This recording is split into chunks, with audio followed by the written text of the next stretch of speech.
Hello dear chess friends. Today I will show you a game of mine that I beat the London system with the black pieces. That's a game I'm really proud of. But more importantly, I will show you how I was using recurrent chess patterns and chunks that I learned from several books, strategic books. To me, chess is mostly a game of pattern recognition. Masters' long-term memories are full of useful patterns that they learned before, and this makes the whole process much more efficient. I will show you a couple of strategic maneuvers that I learned from chess books first, and then we're gonna see how I transferred this knowledge to my game against the London system. It's black to play in this position. It's a game between Botvinnik and Smyslov, and already you can try to find a plan for black from this position. Plan making, folks. How should black play this middle game position? Take your time, please.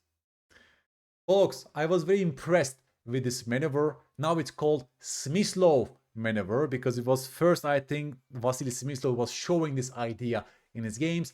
The entire idea is based on moving the queen to b6, followed by rook fc8, and followed by queen returning back to d8. That's a beautiful maneuver, and I will show you all the ideas behind this plan. It's called Smyslov Maneuver, and we're gonna see how it unfolds in this game against Botvinnik. Bishop e8 is also a good move. The bishop avoids knight e5 tempos, also defends the weak pawn on f7, let's say, and now black is ready for the final action, queen d8. What did Smyslov achieve with this maneuver? Well, as a result of this idea, the black rook on f8, which was stuck, now it's playing a role on the c file. There's an open file on the board.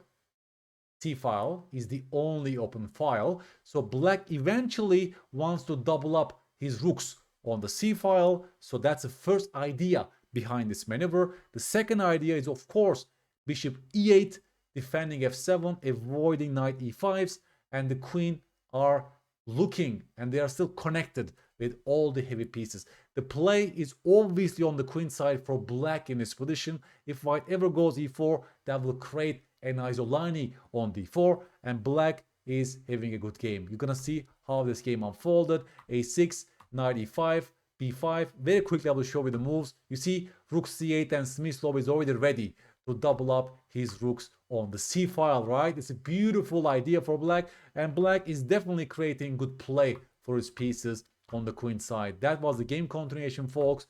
Very briefly I will show you. Even he shows us one idea behind bishop e8, right? Now after f6, the bishop is joined the game like this. That's a final function of this maneuver. Every piece is becoming happy as black in its position. Black had no problems whatsoever, and Smyslov went on to draw this game later on. Okay, so going back to this very first position, I know this maneuver by heart because I studied those games, and this Smyslov maneuver was one chunk that I was using in my London defense game. Okay, keep this in mind, folks. The second chunk I knew was from Nimzowitsch, My System. Here, there could be many other pieces on the board. I want you to only look at the pawn chain for both sides and create a plan for black, please. How should black play with their pawns in this position? Obviously, b5, b4 is coming, and we're gonna play on the queen side because our pawn chain is pointing towards the queen side, while white pawn chain is pointing towards the king side. So if there was f pawn, for example, white should have played f4, f5, create a weakness and play on that side of the board. But we should obviously play b5, b4, and inevitably we're gonna create a target on c3 and we'll activate our pieces on the b file. That's a very, very common theme, of course, pawn chains in chess, and I knew this idea already from Nimzowitsch, of course, and we're gonna see also how my London defense game or London system game will feature these ideas with the black pieces. The final pattern I knew that I applied in this game comes from this game of Petrosian. It's white to play here, folks.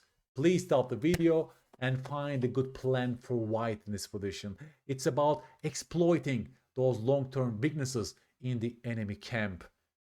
And what if I told you there was a beautiful exchange operation here for white that signifies that? You're a great player, folks, if you came up with the move bishop c5. because this move inevitably will trade off black's bishop, which is the only border guard of those weaknesses on d6 and f6. We are exchanging of our bad bishop for black's good bishop, and we're going to leave them with a terrible bishop on d7 and an amazing knight on e4. Simple chess. There is nothing complex about this idea. And after, let's say, takes, you hit the bishop. After the bishop drops back, simple chess. The knight just drops back, and now all these squares are yours as white. You see, sometimes the best way to victory is a simple exchange operation, and by engaging in these rich positions, you can also understand this point, and you can apply this knowledge in your games. I've shown you 3 chunks so far, and now I will show you how my game went in this London system opening. I was playing with the black pieces. That was a rapid game I played a long time ago, and we're gonna see how it unfolds. This early c5, I like to play this move here, folks, with black, because I want to challenge the white center directly, and I want to exploit the fact that the bishop has moved so early, right? So we are hitting the base of the pawn chain, and now white must do something, and queen b3. You tell me here, folks, what's the best move here for black? Of course, c4. We are welcoming this transformation. By hitting the queen, we welcome white in capturing our queen on b6, which activates our rook, which gives us a clear plan of b5, b4 in a middle game. A very recurrent, typical pattern number 1, let's say, in London. He goes queen c2 in the actual game. Well, I go knight c6, a developing move, bishop b2. Can you tell me, folks, already here, a beautiful tactical pattern for black in the London system structures. You're a great player, folks. If you found the move bishop f5 in this position, that's a recurrent theme, because if the queen captures the bishop, you take on b2 and the rook on a1 drops. So we are winning material in this position with black, which means we can make the most natural developing move bishop f5 without getting worried of losing a piece. Beautiful pattern. Of course, I knew this pattern as well, so I'm relying so far in those typical patterns that I learned by heart. In this case, that's a tactical pattern that is very pervasive in the London system. He couldn't take the bishop, of course. He went back to c1 with the queen, but that's a very passive square. And after e6, just look at this, right? I form my pawn chain. Remember Nimzowitsch?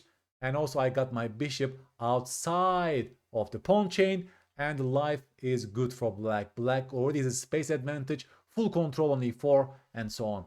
Knight d2, bishop e7. This phase is quite natural for both sides. h3, h6.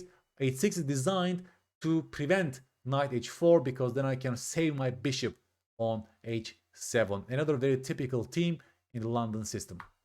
Castles. Here comes my first question here, folks.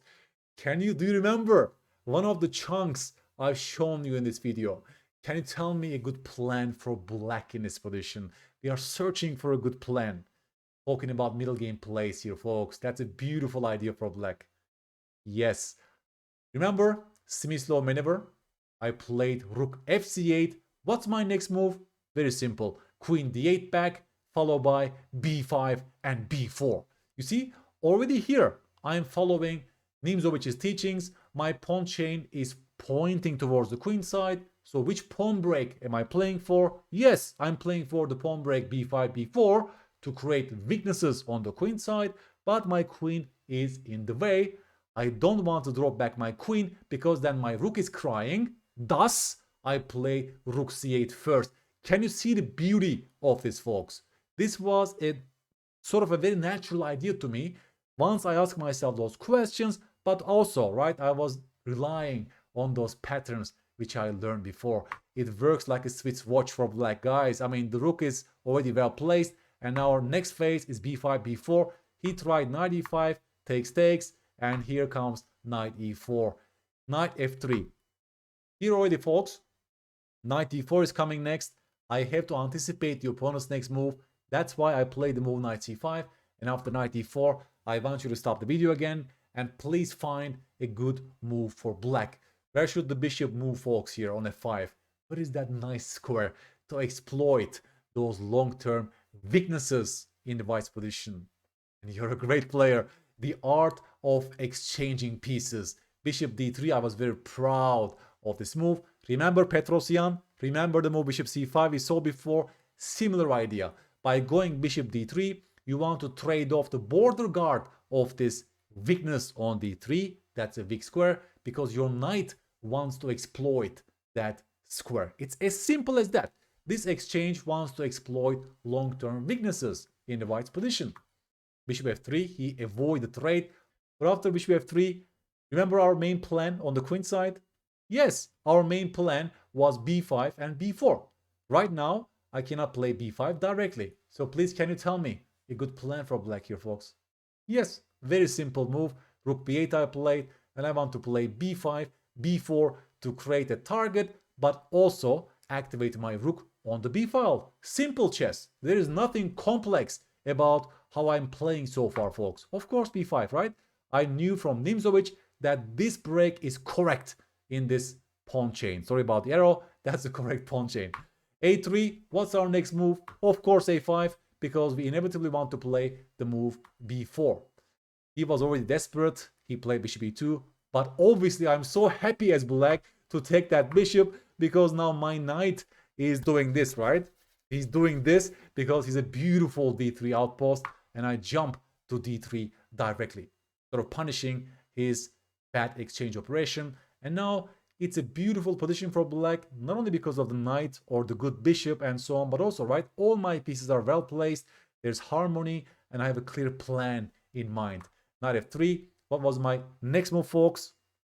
Of course, we go b4. We don't want to exchange our beautiful knight for that bad bishop, right? That will be a terrible exchange for black. Of course, b4. And here, after takes, you see what's coming, right? You see what's coming. He already has some issues on b2. I want to sometimes take, followed by rook b2, maybe bishop b4. He's already having a hard time defending this position. In fact, black is so much better purely because of positional reasons. He goes knight e1 in this position. And can you please stop the video and find a good tactic for black? Yes, folks, simple chess.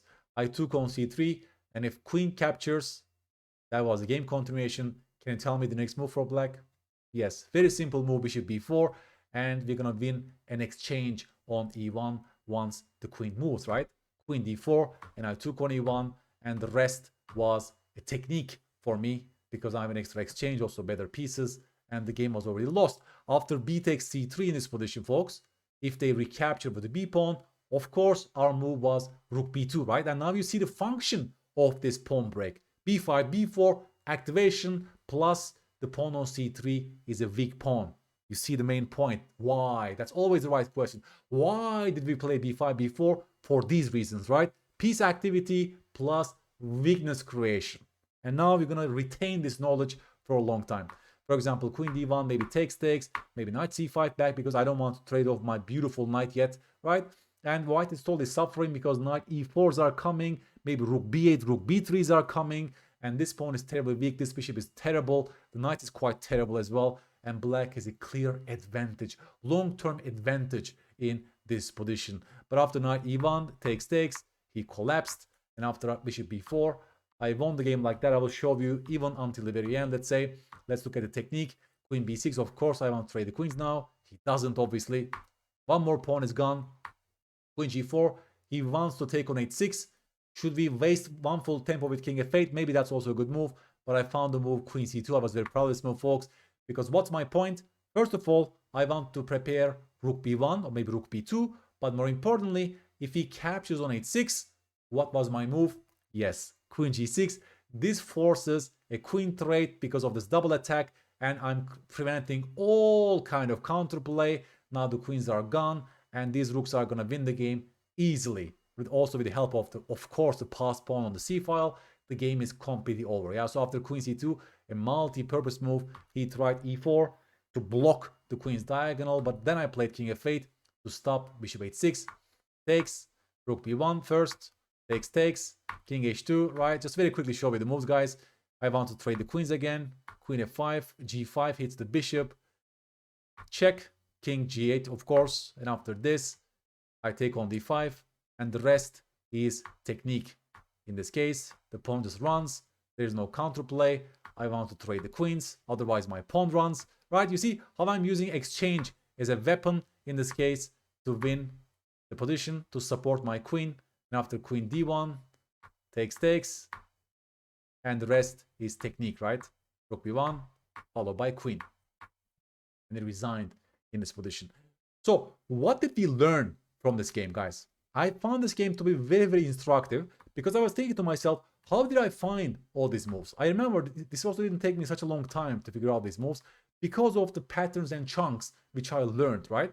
I'm a student of the game. I really love to look at those old books, study old master games. Of course, openings should be connected to those recurrent middle game ideas, even tactical ideas as bishop f5, right? That's a very recurrent theme in the London. If you do it this way, then it also will be easier for you to apply this knowledge in your games. But then when I was looking deeper in those middle game maneuvers, then I noticed, hey, you know, all these ideas has been invented 100 years ago, actually, right? I was only sort of reusing those ideas and patterns that was found by strong players. And I could even verbalize to you this way, right? Smyslov Maneuver, rook c8, followed by queen d8. Nimzowicz's ideas of playing with those pawn chains in the middle game, b5, b4. Petrosian's idea, the art of exchanging pieces. You see how it all connects in a single game.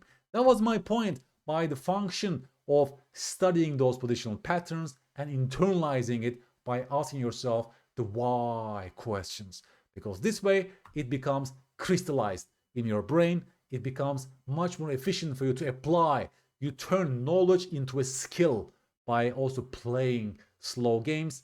This will give you enough time to conceptualize, to think about those long-term memories that you learned by studying my courses or other chess books, right?